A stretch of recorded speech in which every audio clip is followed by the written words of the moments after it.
Hello everyone, welcome to Kanen Coffee. Today we have a nice Rancilio.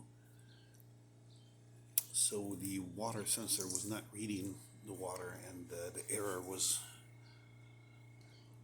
popping up right here because sometimes when we take the water that goes inside the tube that goes inside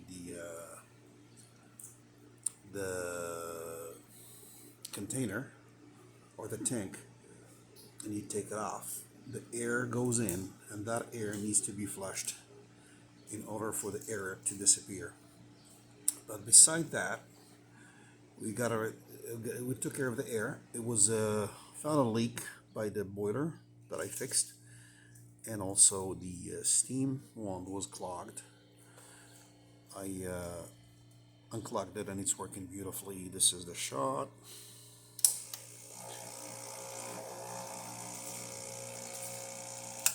And this is the steam working perfectly strong, as strong as it gets. And also the hot water. Please don't forget to subscribe. Come see us at the store in Berkeley. Have a great day.